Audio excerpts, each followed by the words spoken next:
Alright, in this video we're going to talk about Unit 2, Objective 10, Implicit Differentiation. So before we start, I kind of want to recall a very basic fact. The fact that if we start with y equals 3x squared and we take the derivative, we can end up with dy dx equals 6x. So just taking the derivative using our power rule, dy dx equals 6x. So the derivative of y with respect to x is equal to 6x. So it should follow that if we started out with y equals 3x squared, if we subtract the y to the other side and get 0 equals 3x squared minus y, if we take the derivative, we should be able to do the same thing. So we should be able to end up with 0 equals 6x minus dy over dx. And what we kind of did right there is implicit differentiation. So implicit differentiation is going to be used when an equation is written with both x and y inside the equation. So not necessarily y equals something in terms of x or x equals something in terms of y, although we do use it then. But it's more likely going to happen when they're both written on the same side of an equation like we have here. So all we have to do to differentiate implicitly is make sure we put a dy dx every time we take a derivative of y. So it can be very, very straightforward, very, very easy, like we see here in example 1, find dy dx if y squared equals x. So we would take the derivatives just like we would normally with our power rule. So if we saw y squared, we would say the derivative of that is 2y, right? Drop the 2 out front, keep the exponent as 1. Except we have to make sure anytime we take the derivative of a y, we have to put dy dx.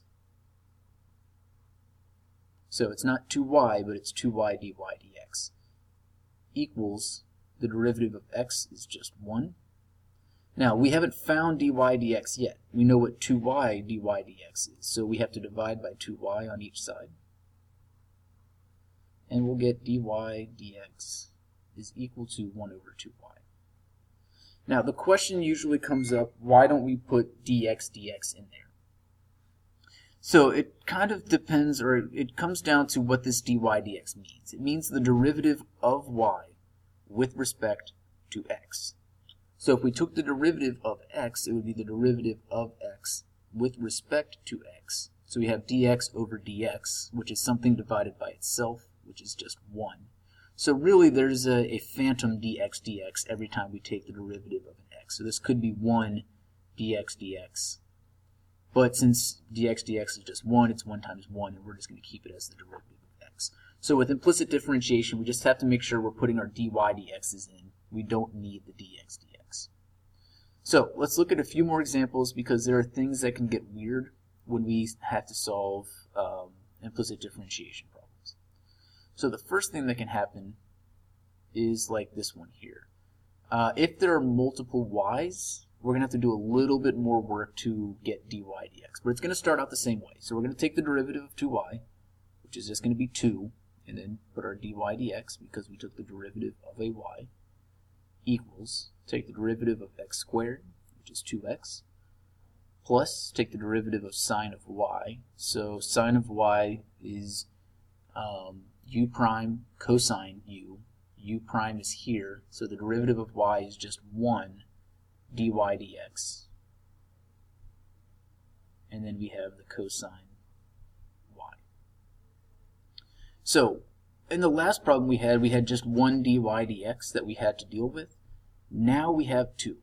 So whenever we have multiple dy dx's, we want to get all the dy dx's on one side and everything that's not a dy dx on the other side. So I'm going to take the dy dx cosine y to the other side. So I'll write it like this, cosine y dy dx equals 2x. Then what we're going to want to do is factor out a dy dx, right? They have a dy dx in common on the left side, so we'll factor out the dy dx.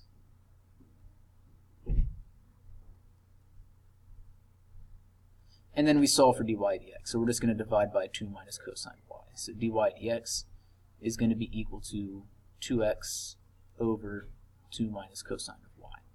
So that's the first thing that can be weird when we're trying to do this, is if we have multiple y's, we're going to have to factor and solve for our dy dx. The next thing that can happen is, well, they'll ask us to find the slope at a given point. So there's a trick here that we're going to want to do that's going to make our lives a little bit easier. But the thing about this problem that gets a little goofy is the fact that we have product rules. So we had to find the slope of the curve x squared minus xy plus y squared at the point negative 1, 2. So the product rule is going to show up almost guaranteed on your AP exam when you have implicit differentiation. So we have an x times a y. So when we're differentiating, we need to use our product rule right here. So thinking about the derivative, this probably, I've left something off. This should say equals 0. Sorry. So it should be x squared minus xy plus y squared equals 0. So when we take the derivative of x squared is 2x. Now we have to think about our product rule. So the first part is going to be this negative x. The second part is going to be this y. So the derivative of the first is going to be negative 1 times y plus the first thing, so we'll say negative x, times the derivative of the second, so the derivative of y is dy dx, plus the derivative of y squared, which is just 2y, and then don't forget the dy dx, equals 0. So what we're going to want to do now is we could take the steps that we did just a second ago and simplify, take everything that doesn't have a dy dx, move it over here, solve for dy dx.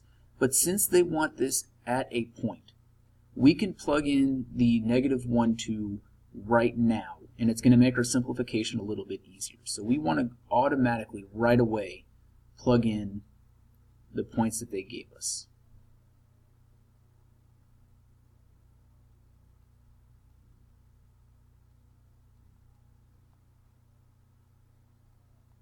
And now our simplification should be a little bit easier. So we have negative 2 minus 2 plus dy dx plus 4 dy dx equals 0. So negative 2 and negative 2 is negative 4. Move that to the other side for a positive 4. dy dx plus 4 dy dx is 5 dy dx. So dy dx, the slope of that curve at the point negative 1, 2 is going to be 4/5. So whenever you're asked to find the slope at a given point, we want to plug in the point as soon as we take our derivative. That's going to make our simplification a little bit easier. Now the fun stuff. One more problem. Find d squared y over dx squared if 2x to the third minus 3y squared equals 8. So the trick to this problem is we need to know what this right here means, and that just means the second derivative.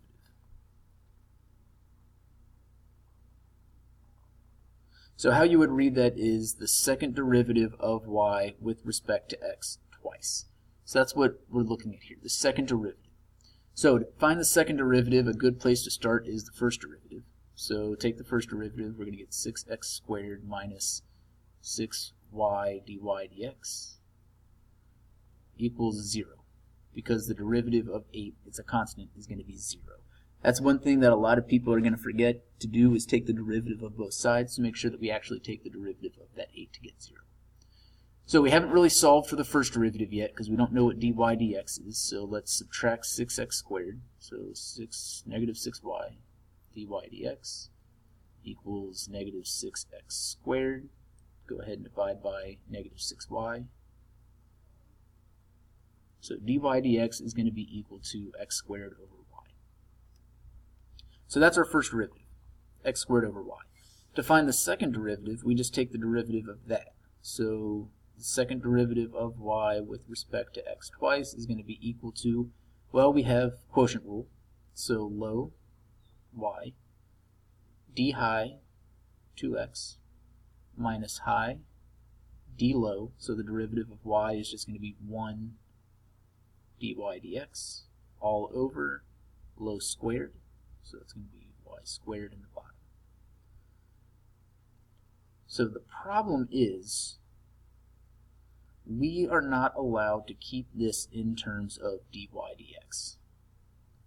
That dy dx in our problem is an issue. We can't have that as part of our answer.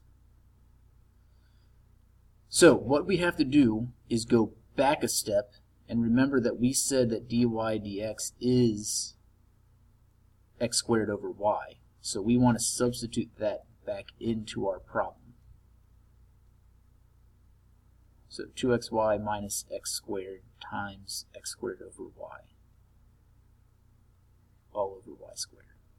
And it might take a little bit more simplification from there, getting a common denominator in your numerator and so on. But for now, we're just going to leave it there and call it quits on this video. See you in the next one.